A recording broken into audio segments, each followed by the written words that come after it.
Cabinet minister अगर आपके कहें कि ऐसा कोई क्लॉज है, मैं वही देखना चाहता हूं कि कहां है, मुझे वो क्लॉज नहीं, हम कुछ भी छुपाना नहीं चाहते हैं। आप हक में हैं कि नहीं, आप ये बताइए ना कि आप इस रिपोर्ट को जारी करेंगे। स्पष्ट शब्दों में कह दिया कि भारतीय जनता पार्टी कुछ भी छुपाना नहीं चाहती। उन्होंने कहा था कि जाति की चर्चा शुरू होते ही फिक्स हो जाती है तो वो पता है कि लोगों ने अपना अपना खेमा तय कर लिया होगा, लेकिन फिर भी मैं ये हेलो एवरीवन, आज के इस वीडियो में मैं आप सबको रवीश कुमार और संबित पात्रा के बीच एक घमासान डिबेट दिखाने जा रहा हूं। आप लोग इस वीडियो में देखोगे कि रवीश कुमार संबित पात्रा से किस तरह से प्रश्न करते हैं और साथ ही संबित पात्रा उस प्रश्न का किस तरह से घुमाकर उत्तर देते हैं। ये वीडियो काफी मजेदार होने वाला है, इसलिए आप लोग इस वीडियो को अंत तक जरूर देखोगे। संबित पात्रा जी, मैं आपसे सवाल पूछने से पहले एक शरद यादव की लाइन है लोकसभा में, उन्होंने कहा था कि जाति की चर्चा शुरू होते ही फिक्स हो जाती है तो वो पता है कि लोगों ने अपना अपना खेमा तय कर लिया होगा, लेकिन फिर भी मैं ये जानना चाहता हूं कि क्या बीजेपी इस रिपोर्ट को सार्वजनिक करने के खिलाफ है? क्या मोदी सरकार इस रिपोर्ट को सार्वजनिक करने के खिलाफ है? जितना पूछा उतना ही बताइएगा।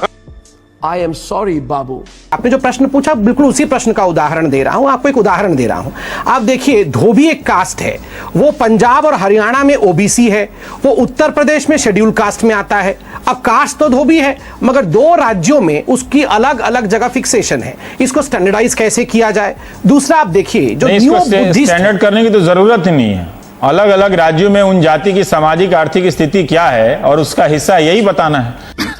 सही पकड़े हैं। स्टैंडर्ड क्या करना है? आप पंजाब के, आप ये कह रहे हैं कि आप पंजाब में जो धोबी है उनको आप शेड्यूल कास्ट में लाना चाहते हैं? नहीं, मैं ऐसा कह नहीं रहा हूं। शेड्यूल कास्ट में उनको आप, मैं ऐसा नहीं कह रहा हूं। मैं कह रहा हूं कि इसमें एक बहुत बड़ा कंपाइलेशन होता है, स्टैटिस्टिकल कंपाइलेशन होता है, और कभी भी जनगणना की जो भी रिजल्ट्स होते हैं वो 1, 2 या 1 महीने 2 महीने में कभी भी रिलीज नहीं होता है। इसकी बहुत बड़ी प्रक्रिया होती है, सालों में रिलीज होते हैं। जनता को आप मूर्ख समझना बंद कर दीजिए। और स्टैंडर्डाइजेशन, स्टैटिस्टिक्स को ठीक तरह से कंपाइल करना, जैसे मैंने उदाहरण दिया, कई ऐसे जटिल चीजें हैं जिनको स्टैंडर्डाइज करने की, बीजेपी इस रिपोर्ट को सार्वजनिक करने के हक में है या नहीं है?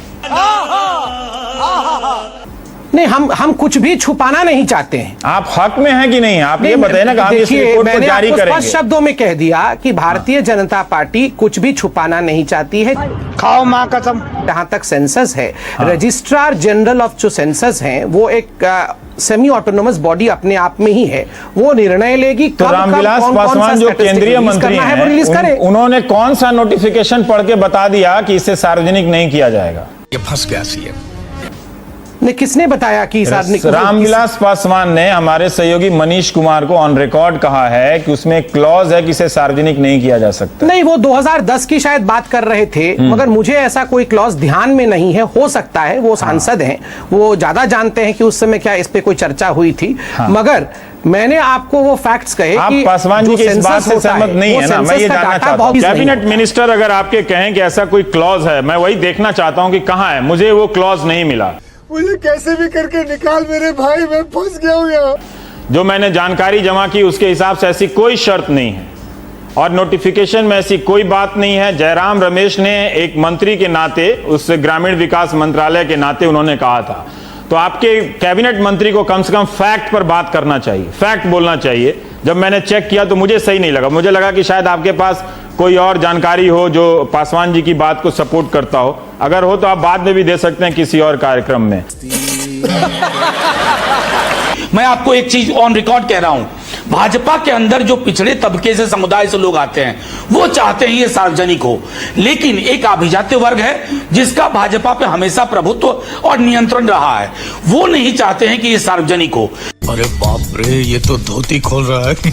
ये एक पॉलिटिक्स और वॉर ऑफ पोजीशन भी है विद इन बीजेपी, लेकिन एक ये मुल्क इस वॉर ऑफ पोजीशन का विक्टिम नहीं होना चाहिए। संबित साहब, मुझे एक बात बताइए कि मैं गोपीनाथ, दिवंगत गोपीनाथ मुंडे जी का वो शानदार भाषण या जोरदार भाषण आप जरूर कहते, क्योंकि सुषमा स्वराज, अरुण जेटली, सुषमा स्वराज ने तो प्रस्ताव ही लाया था कि अपनी तरफ से भी प्रस्ताव दिया था कि लोकसभा में इस पर चर्चा होनी चाहिए और गणना होनी चाहिए। आप जब सारी रिपोर्ट लानी थी तो सारे एक बार सब पूरा आ जाता। अगर इतनी ही चिंता थी तो सब पूरा होके आखिर वो रिपोर्ट तो अधूरी ही आपने जारी की।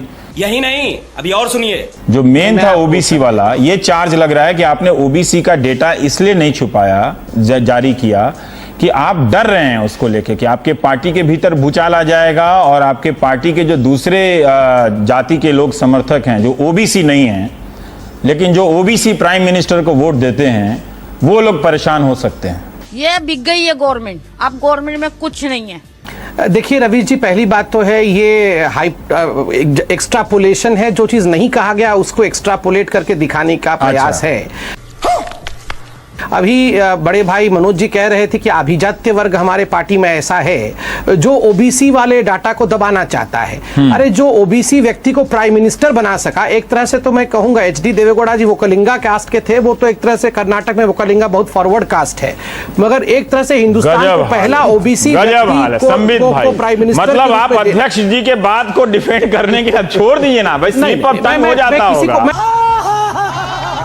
डिफेंड करने के लिए नहीं बैठा। नहीं, आप कह रहे हैं वोकालिगा को आप फॉरवर्ड बना रहे हैं कर्नाटक में। नहीं, मैं बता रहा हूं, कर्नाटक में आप फॉरवर्ड बना रहे हैं, तो फिर कर्नाटक में उसको रिजर्वेशन से फिर उनको बाहर करेंगे, करेंगे फिर बाहर। मैं बोल दूं। अच्छा चलिए, ठीक है, वो कलिंग ज्यादा नहीं। हाँ, मैं फॉरवर्ड मतलब मैं कागज कलम में फॉरवर्ड नहीं कह रहा हूँ। वेल टू डू है, बहुत बड़ा ताकत है वो कलिंगा कास्ट का। हाँ, और ठीक है वो पिछड़ा जरूर काउंट कर सकते हैं, मगर जिस प्रकार से जिस पार्टी के तथाकथित अभिजात्य वर्ग ने पहला ओबीसी प्राइम मिनिस्टर इंडिया को दिया, वो अभिजात्य वर्ग ओबीसी का सेंसस रिलीज नहीं होगा, ये आप कैसे बता रहे हैं? तो दोनों कॉन्ट्राडिक्टरी स्टेटमेंट है अपने आप में। और दूसरी बड़ी बात है जो अभी मनोज भाई कह रहे थे, आप अभी तक नहीं कर रहे हैं। जब आपसे पूछा जा रहा है कि आप क्यों नहीं कर रहे हैं तो कह रहे हैं कि हमने ओबीसी प्राइम मिनिस्टर दिया है। जो मैंने आपको उत्तर दिया, फर्स्ट, जो कि गलत साबित कर दिया लोगों ने। कितने तेजस्वी लोग हैं हमारे पास, कितने शानदार विचार रखते हैं जी, और कुछ लोग मनोरंजन भी करवाते हैं। वर्षों लग